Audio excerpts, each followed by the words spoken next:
नमस्कार दोस्तों, स्वागत है आपका स्टडी फॉर सिविल सर्विसेज में। जैसे स्टडी फॉर सिविल सर्विसेज के छात्र हैं तो ये वाला टेलीग्राम जरूर ज्वाइन करके रखिए। यूट्यूब चैनल में हमारे साथ है तो भी ये वाला टेलीग्राम ज्वाइन करना बहुत ज्यादा जरूरी है। सारे नोटिफिकेशन, सारे अपडेट, सारे मोस्ट इंपोर्टेंट पिक्स, सारा रिवीजन सब कुछ यहाँ पे बताया जाता है। दोस्तों, इस वीडियो सीरीज के माध्यम से हम लोग पॉलिटी का पूरा लिस्टिंग वाला जो काम है उसे देखेंगे। और इसमें आज ये पहला वीडियो आप देख रहे हैं, इसमें हम लोग देखने वाले हैं फंडामेंटल राइट्स के बारे में। लेकिन फंडामेंटल राइट्स के बारे में हम उस तरीके से देखेंगे कि उसमें से कौन से अधिकार ये हमारे सिटीजन्स के पास हैं, जो भारतीय नागरिक हैं उनके पास हैं, और कौन से ऐसे अधिकार हैं, कौन से ऐसे फंडामेंटल राइट्स हैं जो कि फॉरेनर्स को भी मिले हुए हैं। हमारे पास तो है ही है, लेकिन उसके अलावा जो फॉरेनर्स हैं उनके पास भी है। इस प्रकार से हम इन्हें अलग अलग करेंगे। तो यहाँ इसीलिए एक टेबल बनी हुई है और टेबल के दो पार्ट हैं, जैसा कि लिस्टिंग में अक्सर आप देखते हैं। जो पहला पार्ट है यानी इसका लेफ्ट साइड है, उसमें आप देख रहे हैं कि फंडामेंटल राइट, FR का मतलब है फंडामेंटल राइट। तो fundamental right available only to citizens and not to foreigners. मतलब यह जो फंडामेंटल राइट्स हैं ये सिर्फ सिटीजन्स के पास हैं, अर्थात हम सभी भारतीयों के पास हैं, लेकिन फॉरेनर्स को नहीं दिए गए। और यहाँ पर कुछ आर्टिकल्स का उल्लेख भी किया गया है, जैसे कि आर्टिकल नंबर 15, 16, 19, 29 और 30। ये जो आर्टिकल हैं इनके द्वारा भारतीय संविधान सिर्फ भारत के नागरिकों को ही अधिकार देता है। और दूसरी तरफ जो राइट साइड टेबल का है उसमें आप देख रहे हैं कि fundamental rights available both citizens and foreigners expect enemy align. मतलब यहाँ पर जो विदेशी हैं, जो फॉरेनर्स हैं, उनको भी हमारे साथ साथ समान रूप से कुछ अधिकार दिए गए हैं। उन्हें हम देखेंगे। बस एक ही चीज़ है कि यहाँ जो विदेशी देशों के नागरिक हैं उसमें शत्रु हैं, मतलब शत्रु देशों के नागरिक हैं, उनको ये अधिकार नहीं दिए गए, क्योंकि दुश्मन को अधिकार देने का मतलब क्या होता है ये आप जानते ही हैं। तो आइए शुरू करते हैं। और इसमें जो आर्टिकल हैं उन्हें भी देख लीजिए। 14वें नंबर का आर्टिकल है, 20वां है, 21 है, 21A है, 22 है और 28 है। इसे हमने देखा। पहला जो पॉइंट है उसे देखिए। पहले वाले पॉइंट में ये कहा गया कि केवल धर्म, मूल वंश, जाति, लिंग, जन्मस्थान के आधार पर विभेद का प्रतिषेध। ये है आर्टिकल नंबर 15। मतलब यहाँ पर जो डिस्क्रिमिनेशन का बेसिस है या ग्राउंड्स हैं, उसके तौर पे अगर देखा जाए तो रिलीजन के बेसिस पे किया जाता है डिस्क्रिमिनेशन। भेदभाव करने के भी बहुत सारे तरीके होते हैं ना, तो उसमें जो डिस्क्रिमिनेशन होता है उसमें रिलीजन बेसिस हो सकता है। इसके अलावा रेस के आधार पर किया जा सकता है, कास्ट के आधार पर अक्सर होता है, आपने देखा है, पहले भी और ज़्यादा था। उसके बाद सेक्स के आधार पे होता है, महिला और पुरुष का जो भेदभाव है। और प्लेस ऑफ बर्थ के आधार पर भी होता है, जन्म स्थान के आधार पर भी भेदभाव जो होता है उसको भी यहाँ रोकने का प्रयास किया गया है। और भारतीय संविधान भारत के नागरिकों को ये अधिकार देता है कि अगर इन मामलों में उनके साथ डिस्क्रिमिनेशन होता है, भेदभाव होता है, तो उन्हें कानूनी संरक्षण और संवैधानिक संरक्षण प्राप्त होगा। ये है आर्टिकल नंबर 15, जिसे कि आप यहाँ पर देख रहे हैं। Fundamental rights available to both citizens and foreigners. अब इसमें अगर देखा जाए पहला वाला पॉइंट, तो इसमें कहा गया कि विधि के समक्ष समता, ठीक है, विधि के समक्ष समता और विधियों का समान संरक्षण, यानी equality before law and equal protection of laws. ये है आर्टिकल नंबर 14। तो ये वाला जो आर्टिकल नंबर 14 है ये समान अधिकार देता है विदेशियों को भी और हमारे जो भारतीय नागरिक हैं उनको भी। इसके बाद आगे चलते हैं। कानून के सामने सब कुछ बराबर है, सभी लोग बराबर हैं, ये प्रावधान यहाँ पर किया गया है। इसके बाद दूसरे नंबर के पॉइंट को इधर देखते हैं, बाईं तरफ। इसमें यह कहा गया कि equality of opportunity in matters of public employment. जो रोजगार का मामला होता है वहाँ पर सभी के पास समान अवसर होना चाहिए। और ये वाला जो संवैधानिक अधिकार है या फंडामेंटल राइट है वो भारतीय नागरिकों को प्राप्त है। लोक नियोजन के विषय में अवसर की समानता, सभी को समान अवसर दिया जाना चाहिए। उसके बाद जिसकी जैसी योग्यता है वो वैसा प्राप्त करेगा। तो आर्टिकल नंबर 16 में ये प्रावधान किया गया है। यहाँ पर आपने 15वें को देखा, 16वें को देखा। और इधर देखिएगा, protection in respect of conviction for offences. ये है आर्टिकल नंबर 20, अर्थात अपराधों के लिए दोष सिद्धि के संबंध में संरक्षण।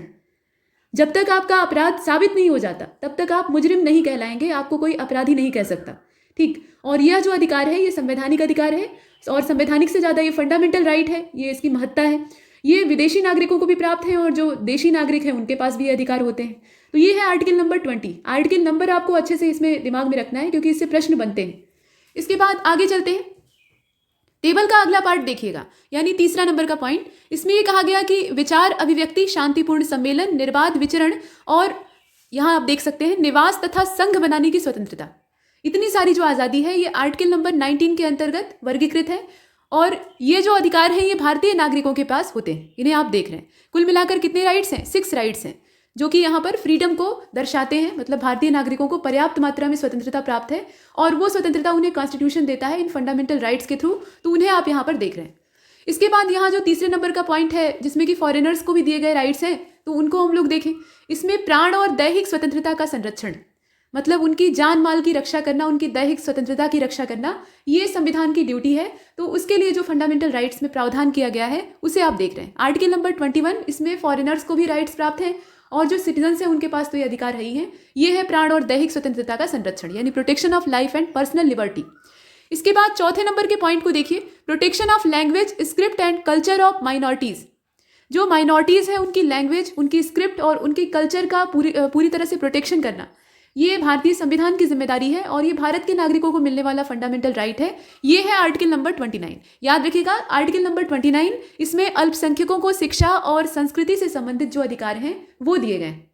इसके बाद चौथे नंबर का पॉइंट यहाँ राइट साइड में देखते हैं, तो राइट टू एलिमेंट्री एजुकेशन, यानी जो प्रारंभिक शिक्षा है उसका अधिकार।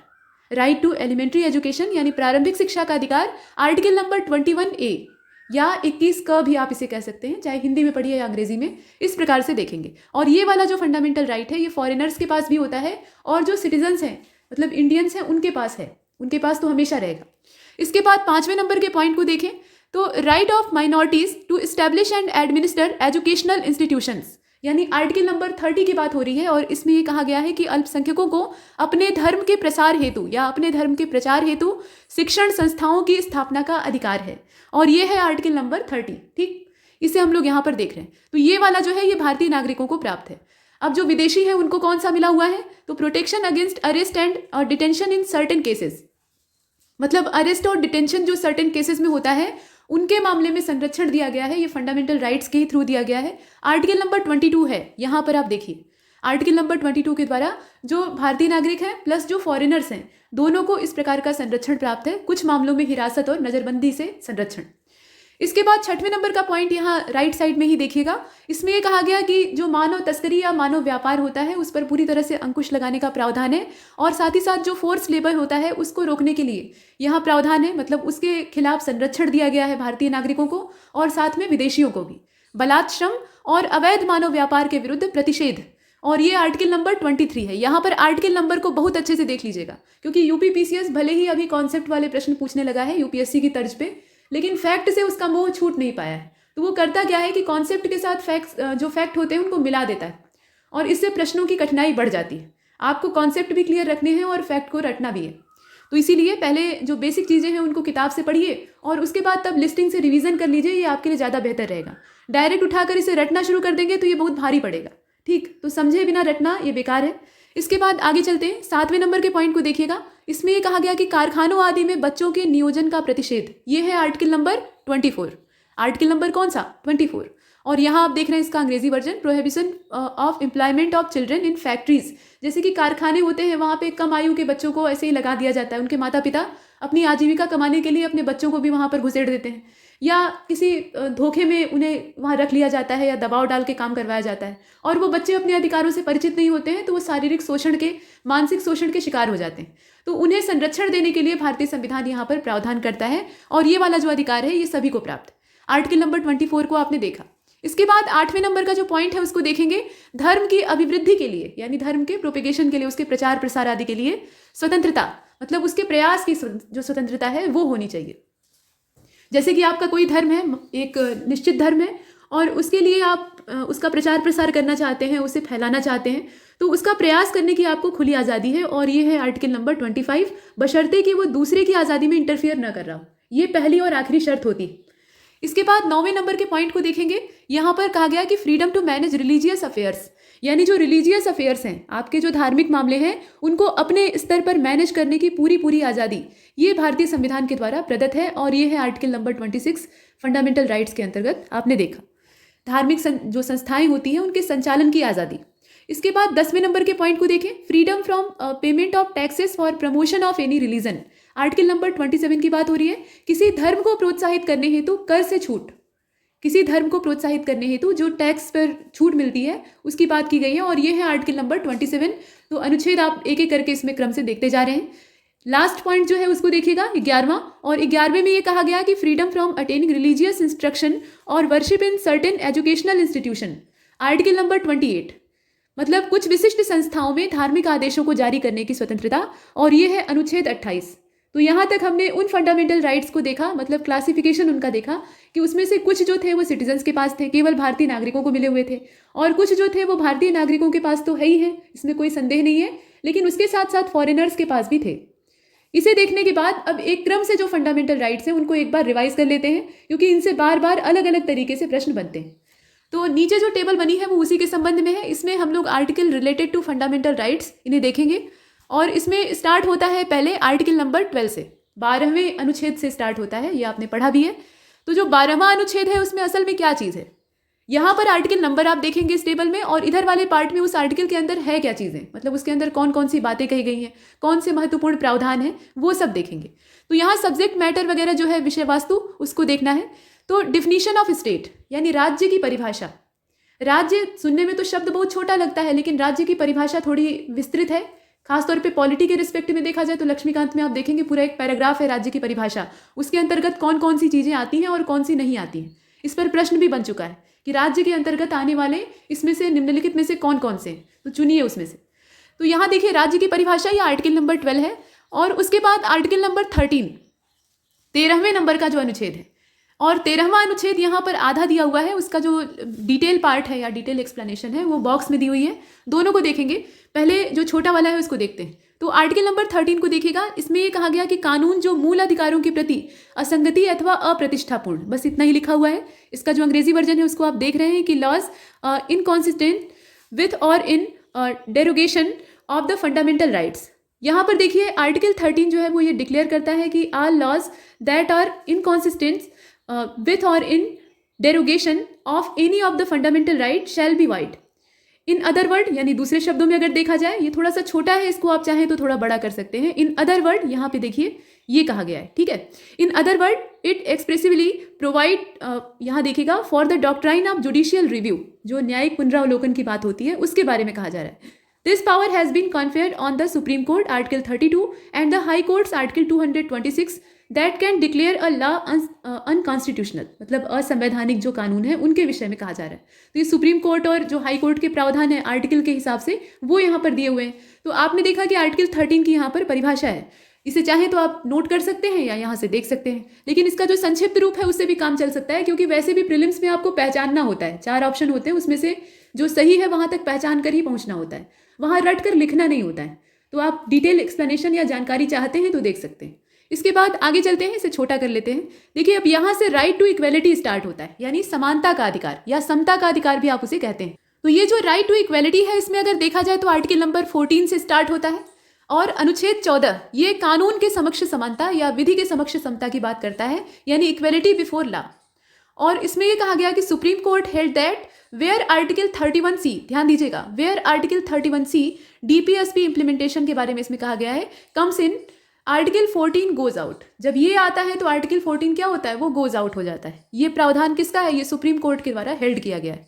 अब इसके बाद आर्टिकल 15 को देखते हैं, इसके कुछ एक्सेप्शन भी हैं, जैसे कि यहाँ पे OBC 93 वाला जो आप देख रहे हैं वो वाला है, और साथ ही साथ EBC 103 नंबर का जो CEA है उसके संबंध में आप देख रहे हैं। तो ये दोनों क्या है, ये एक्सेप्शन है। तो एक्सेप्शन को एक तरफ करते हैं, पहले इसके प्रावधान को देख लेते हैं। इसमें ये कहा गया कि धर्म, प्रजाति अथवा नस्ल, जाति, लिंग, जन्म स्थान के आधार पर जो भेदभाव का निषेध है उसका प्रावधान इसमें किया गया है। पीछे आपने देखा डिस्क्रिमिनेशन के बारे में, तो किसी भी प्रकार का डिस्क्रिमिनेशन नहीं होना चाहिए, किसी भी ग्राउंड पर नहीं होना चाहिए, चाहे वो रिलीजियस ग्राउंड हो, रेस की बेसिस पे हो रहा हो, कास्ट की बेसिस पे हो रहा हो, सेक्स के बेसिस पे हो रहा हो, या प्लेस ऑफ बर्थ के आधार पे हो रहा हो, किसी भी आधार पर भेदभाव ये सहनीय नहीं है, मतलब संविधान इसे बर्दाश्त नहीं करेगा।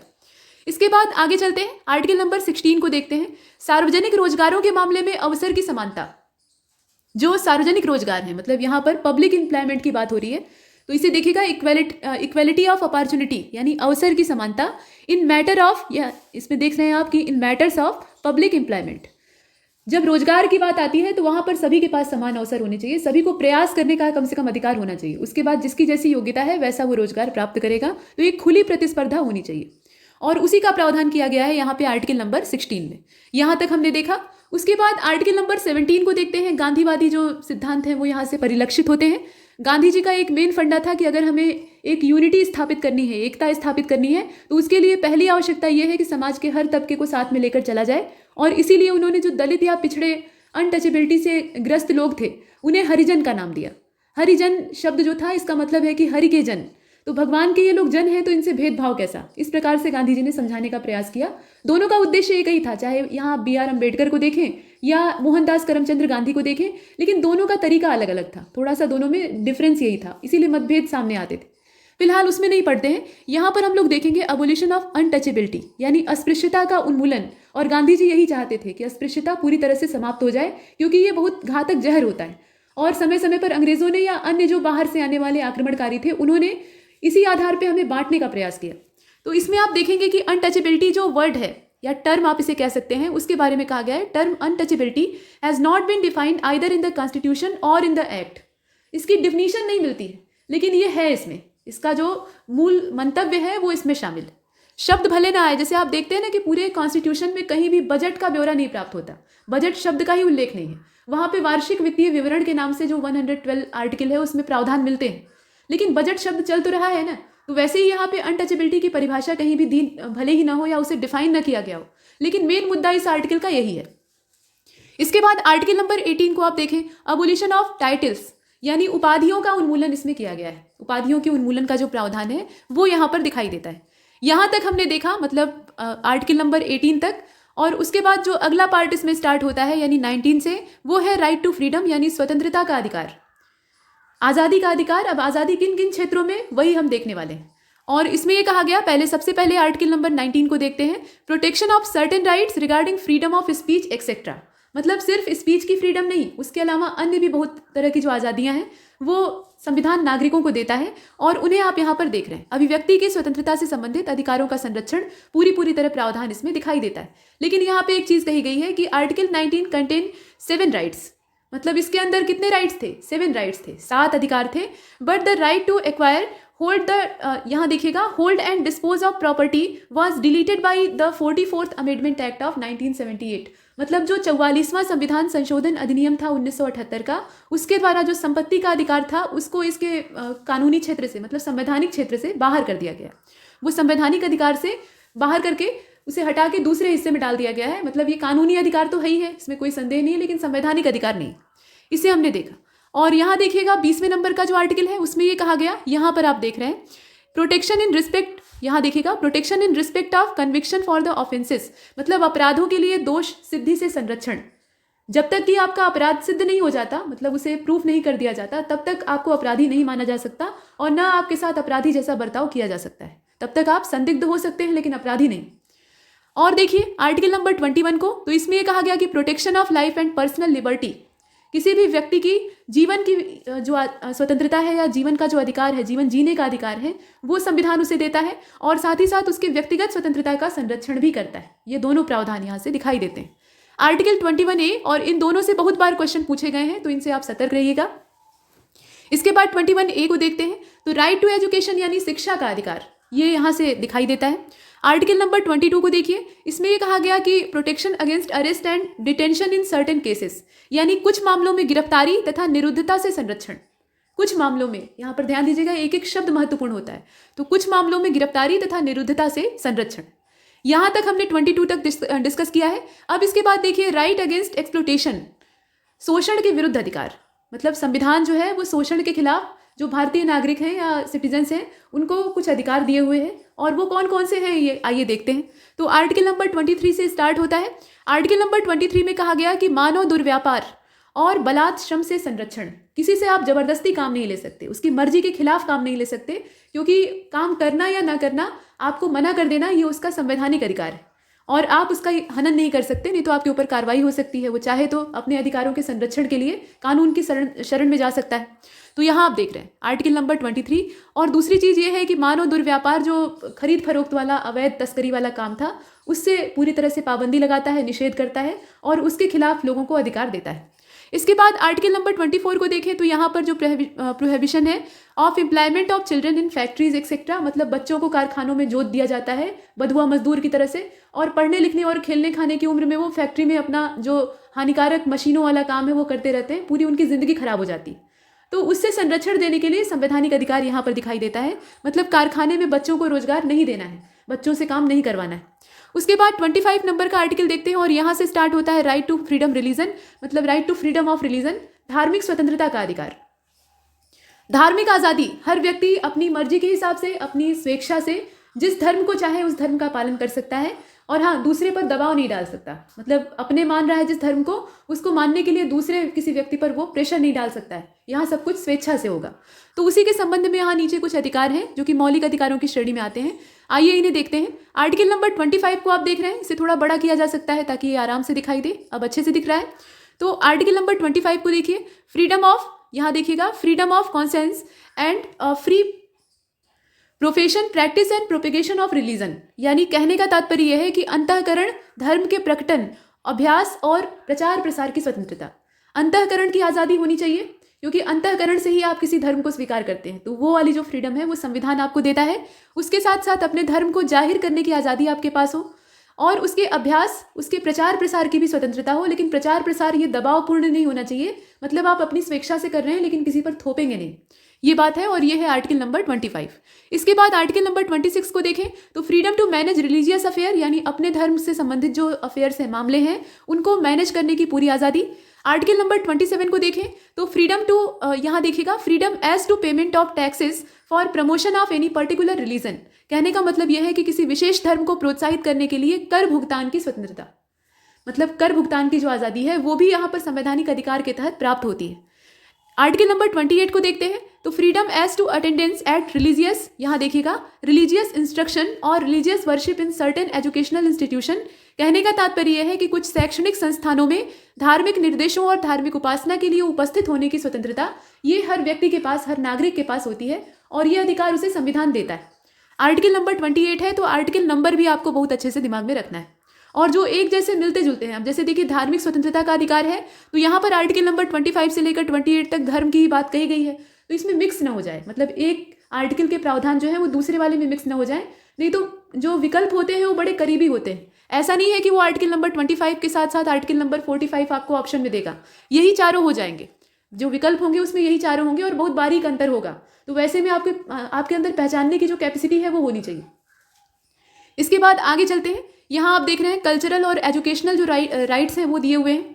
इसमें आर्टिकल नंबर 29 है और 30 है। तो आर्टिकल नंबर 29 की अगर बात की जाए तो इसमें protection of interest of minorities, यानी जो अल्पसंख्यक हैं उनके अधिकारों या उनके हितों का संरक्षण, ये भी भारतीय संविधान करता है, उसके लिए प्रावधान है। और आर्टिकल नंबर 30 की अगर बात करें तो इसमें अल्पसंख्यकों को अपनी शैक्षणिक संस्थान या अपनी जो शैक्षणिक संस्था है वो खोलने और चलाने का पूरा अधिकार है।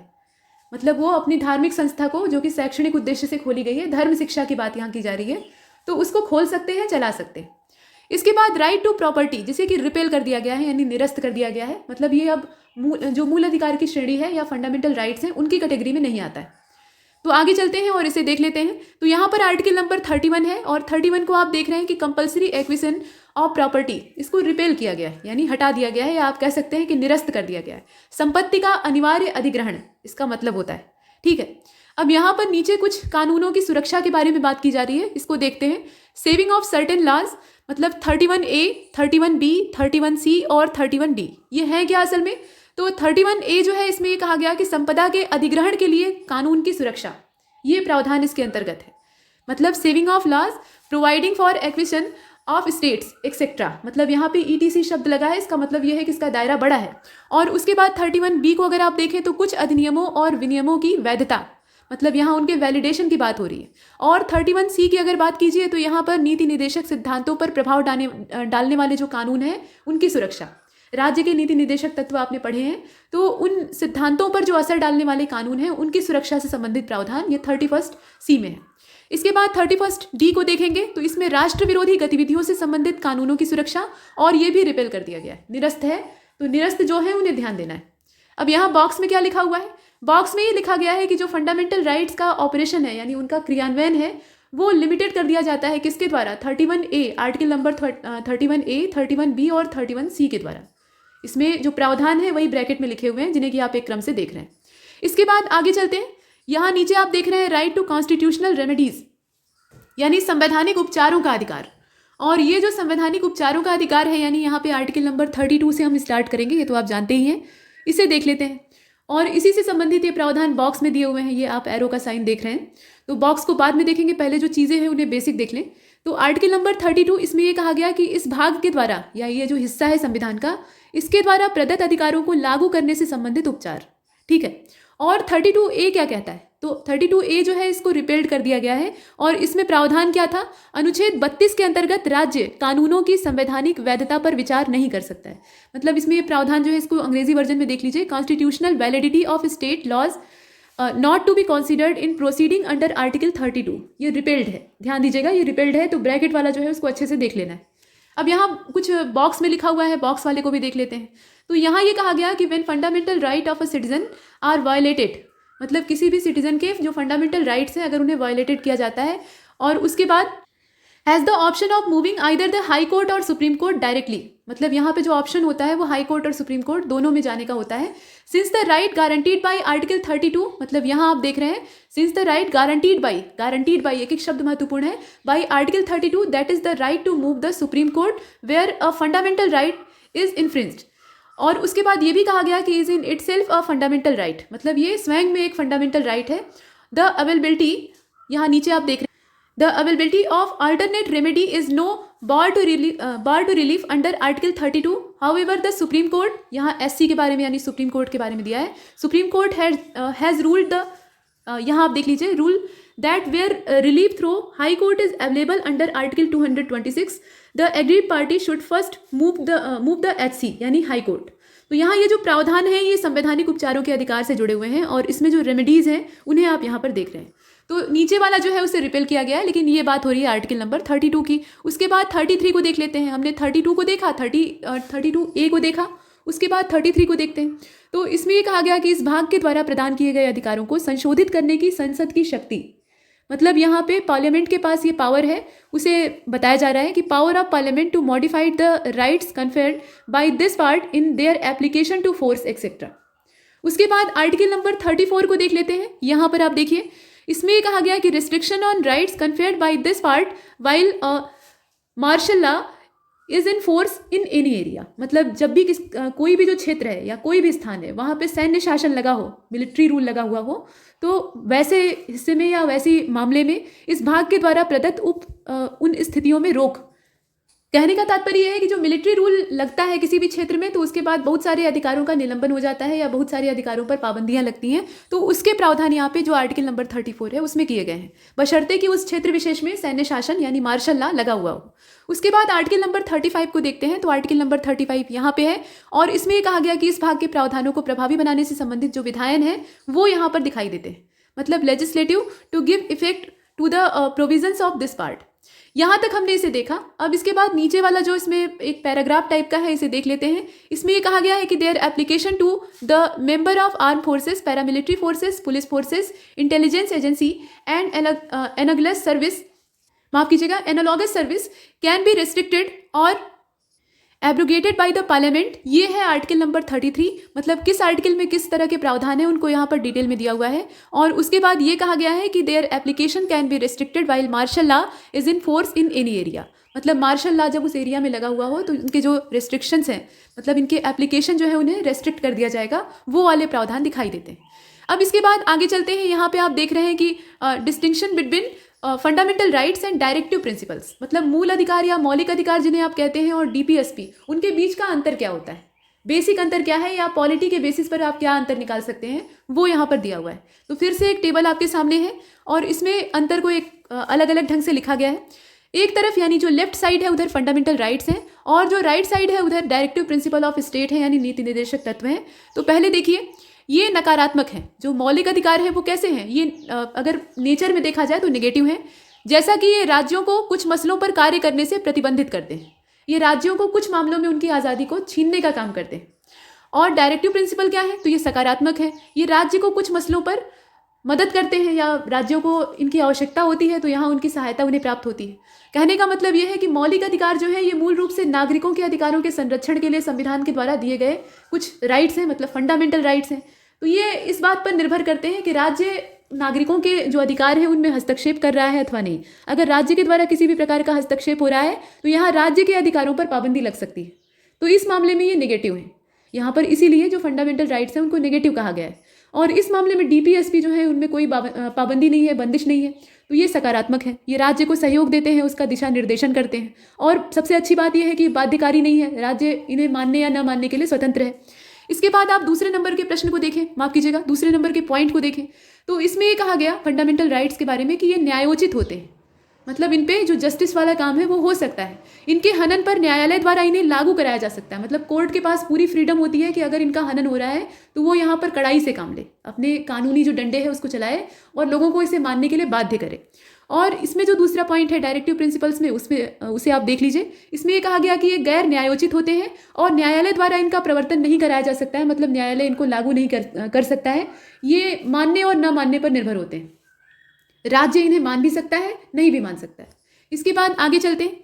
देखिए यहाँ पर कुछ और पॉइंट्स हैं। तो तीसरे नंबर के पॉइंट में ये कहा गया है कि इनका उद्देश्य, यानी जो फंडामेंटल राइट्स हैं, इनका उद्देश्य देश में लोकतांत्रिक राजनीतिक व्यवस्था को स्थापित करना होता है। और इधर वाले तीसरे पॉइंट को देखिएगा, ये जो डायरेक्टिव प्रिंसिपल्स ऑफ स्टेट है, इनका अगर देखा जाए तो इनका जो मेन पर्पस होता है वो देश में सामाजिक और आर्थिक जो लोकतंत्र है उसकी स्थापना करना होता है। मतलब यहाँ बात हो रही है stabilising social and economical democracy in the country. दोनों तरह की डेमोक्रेसी होनी चाहिए, उसमें सामाजिक स्वतंत्रता भी होनी चाहिए और जो आर्थिक आज़ादी है वो भी होनी चाहिए। इसके बाद चौथे नंबर के पॉइंट को देखें तो ये कानूनी रूप से मान्य है। सबसे जो इनका मेन लक्षण होता है या मुख्य चिन्ह है वो यही है, ये कानूनी रूप से मान्य है। और चौथे नंबर का जो ये पॉइंट है, मतलब डायरेक्टिव प्रिंसिपल वाला, उसे देख लीजिएगा। इसमें नैतिक और राजनीतिक मान्यता है। मतलब इन्हें नैतिक और राजनीतिक मान्यता तो है, लेकिन जो लीगल परमिशन या यहाँ पे लीगल मान्यता है वो नहीं प्राप्त है। इन्हें आप देख रहे हैं, मतलब यहाँ पे पॉलिटिकल और मोरल ही सिर्फ इन्हें सपोर्ट प्राप्त होता है। इसके बाद देखिए, और यही कारण है कि ये बाध्यकारी होते हैं और ये बाध्यकारी नहीं होते हैं। तो अच्छी अच्छी बातें तो यहाँ भी कही गई हैं। डायरेक्टिव प्रिंसिपल्स को अगर उठाकर आप देखें तो एक भी बात उसमें ऐसी नहीं है जो कि बुरी है, सब तो अच्छी ही है। लेकिन उनको मानना या ना मानना ये पाबंदी का विषय नहीं है। तो ऐसे में राज्य बहुत बार उनका उल्लंघन भी करते हैं। इसके बाद पाँचवें नंबर के पॉइंट को देखें तो पाँचवें नंबर का ये जो पॉइंट है फंडामेंटल राइट्स वाला, इसमें ये कहा गया कि ये व्यक्तिगत कल्याण को प्रोत्साहन देते हैं और इस प्रकार से ये व्यक्तिगत हैं। मतलब ये व्यक्ति विशेष तक सीमित है। हर व्यक्ति के अपने निजी अधिकार हैं जिनको कि संविधान यहाँ संरक्षण देता है। और इधर अगर देखा जाए पाँचवें नंबर के पॉइंट को, तो इसमें ये समुदाय के कल्याण को प्रोत्साहित करते हैं, क्योंकि ये राज्य को उसके कर्तव्य बोध कराने के लिए बनाए गए हैं। मेन पर्पस इनका वही है। तो ऐसे में राज्य कोई एक व्यक्ति का जो ग्रुप है वो तो हो नहीं सकता। इसमें बहुत सारे लोग होते हैं, बहुत सारी संस्थाएं होती हैं। तो सभी का सामूहिक कल्याण हो, उसको सुनिश्चित करने के लिए डीपीएसपी का प्रावधान है। तो वही कहा गया है, ये सामाजिक या समुदाय का जो कल्याण होता है उसको प्रोत्साहित करते हैं और इस तरह से ये समाजवादी हैं। ये पूछा जाता है कि लक्षण में जो डीपीएसपी हैं वो समाजवादी कैसे, इसको स्पष्ट कीजिए, या नीचे दिए गए जो ऑप्शन है उसमें से सही कारण चुनिएगा।